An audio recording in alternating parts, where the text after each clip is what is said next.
The Age of Innocence by Edith Wharton. Book 2, Chapter 22. A party for the Blinkers? The Blinkers? Mr. Welland laid down his knife and fork, and looked anxiously and incredulously across the luncheon table at his wife, who, adjusting her gold eyeglasses, read aloud in the tone of high comedy.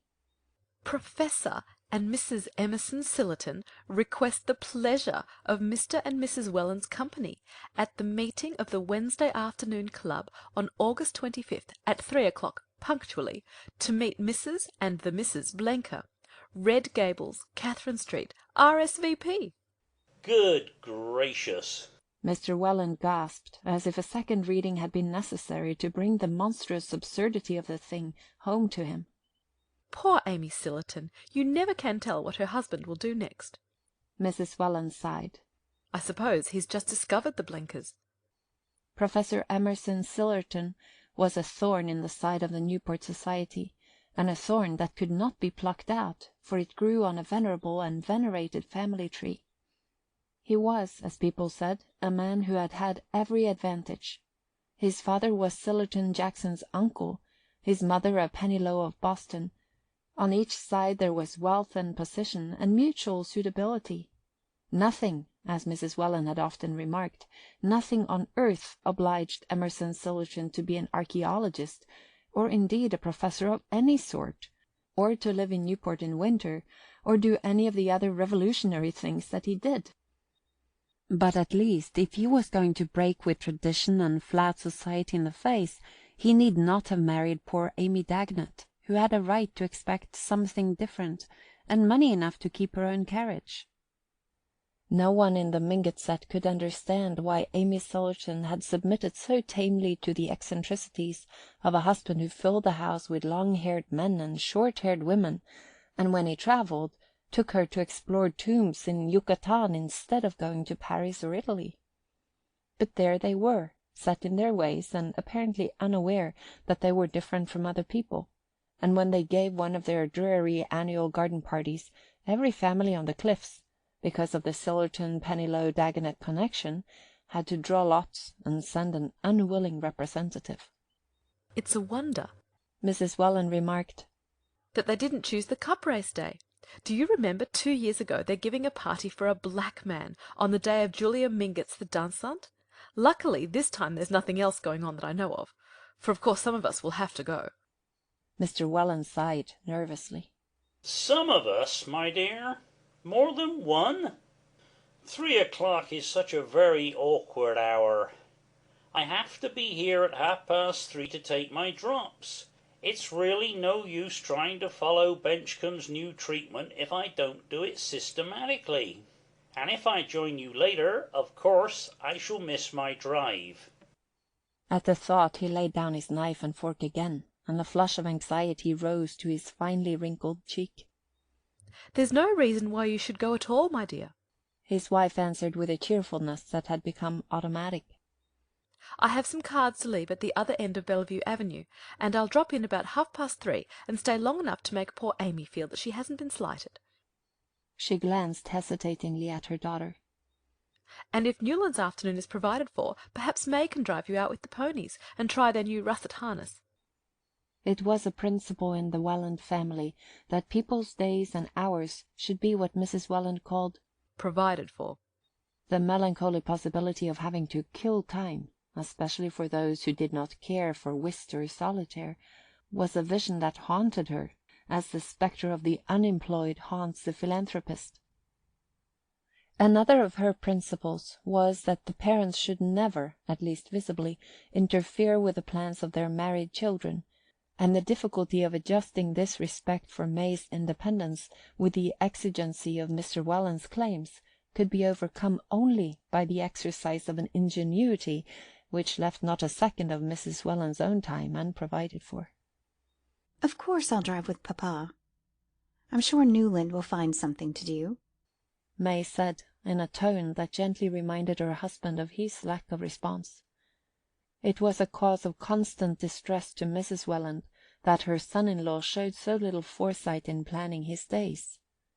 Often already, during the fortnight that he had passed under her roof, When she inquired how he meant to spend his afternoon, he had answered paradoxically, "Oh, I think for a change I'll just save it instead of spending it." and once, when she and May had had to go on a long postponed round of afternoon calls, he had confessed to having lain all the afternoon under a rock on the beach below the house. Newland never seems to look ahead. Mrs. Welland once ventured to complain to her daughter, and May answered serenely, No, but you see it doesn't matter, because when there's nothing particular to do, he reads a book. Ah, yes, like his father. Mrs. Welland agreed, as if allowing for an inherited oddity, and after that the question of Newland's unemployment was tacitly dropped. Nevertheless, as the day for the Sillerton reception approached, May began to show a natural solicitude for his welfare, and to suggest a tennis match at the Chiverses, or a sail on Julius Beaufort's cutter, as a means of atoning for her temporary desertion. I'll be back by 6, you know, dear. Papa never drives later than that. And she was not reassured till Archer said that he thought of hiring a runabout and driving up the island to a stud farm to look at a second horse for her brougham. They had been looking for this horse for some time, and the suggestion was so acceptable that May glanced at her mother as if to say, You see he knows how to plan out his time as well as any of us. The idea of the stud farm and the brougham horse had germinated in Archer's mind on the very day when the Emerson-Sillerton invitation had first been mentioned, but he had kept it to himself as if there were something clandestine in the plan, and discovery might prevent its execution. He had, however, taken the precaution to engage in advance a runabout with a pair of old livery-stable trotters that could still do their 18 miles on level roads, and at 2 o'clock, hastily deserting the luncheon-table, he sprang into the light carriage and drove off. The day was perfect. A breeze from the north drove little puffs of white cloud across the ultramarine sky, with a bright sea running under it. Bellevue Avenue was empty at that hour, and after dropping the stable lad at the corner of Mill Street, Archer turned down the old beach road and drove across Eastman's Beach.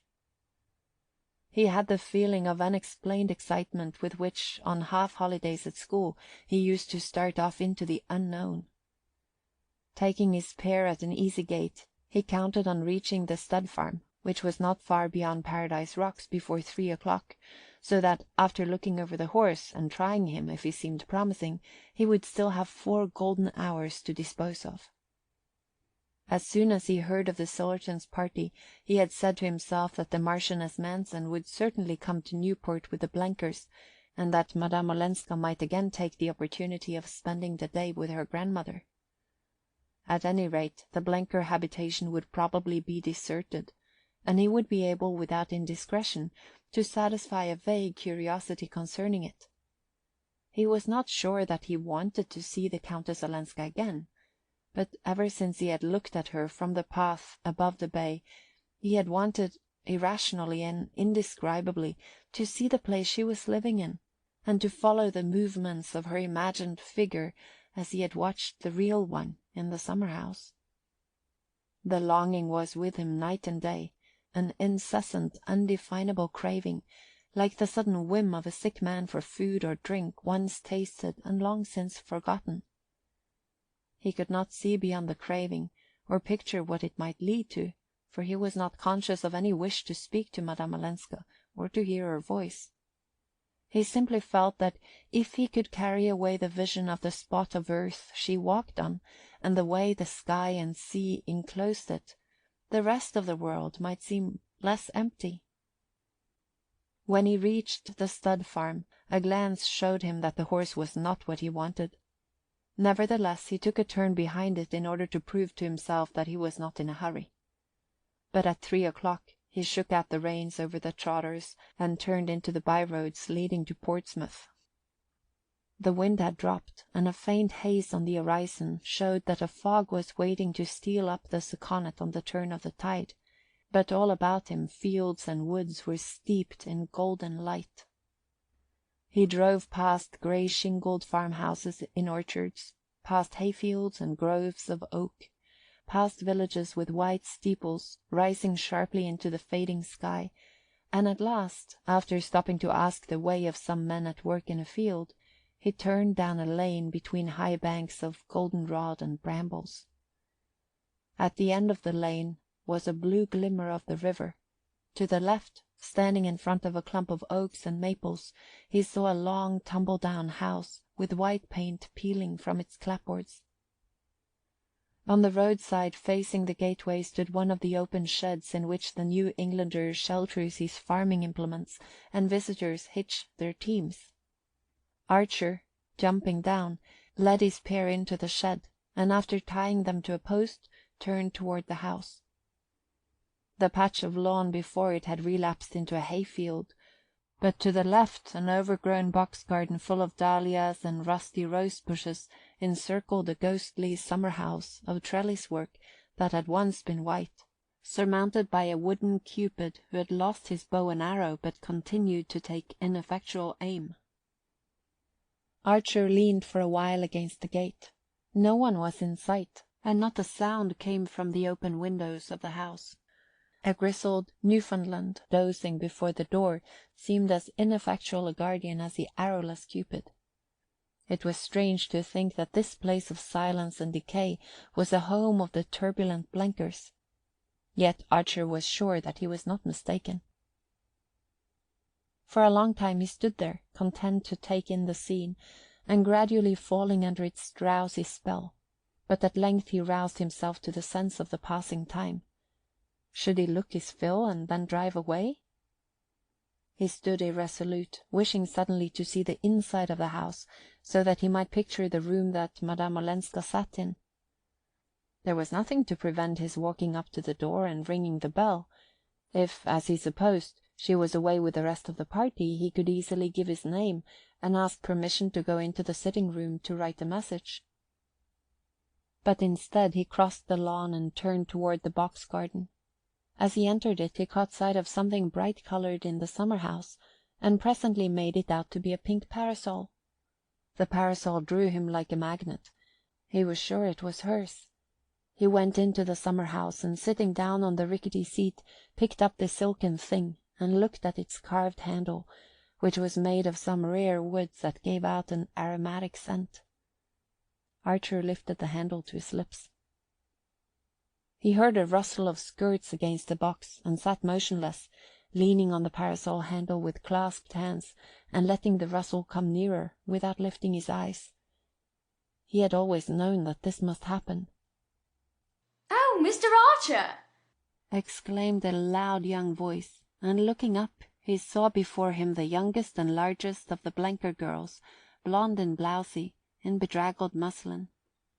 A red blotch on one of her cheeks seemed to show that it had recently been pressed against a pillow, and her half-awakened eyes stared at him hospitably but confusedly. "Gracious, where'd you drop from? I must have been sound asleep in the hammock. Everybody else has gone to Newport.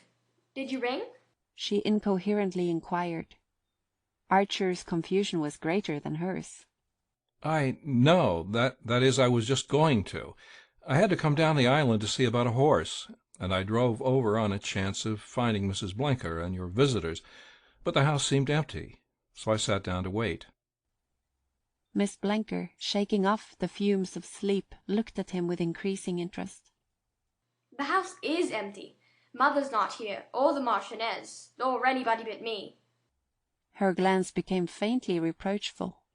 "Didn't you know that Professor and Mrs. Sillerton are giving a garden party for Mother and all of us this afternoon?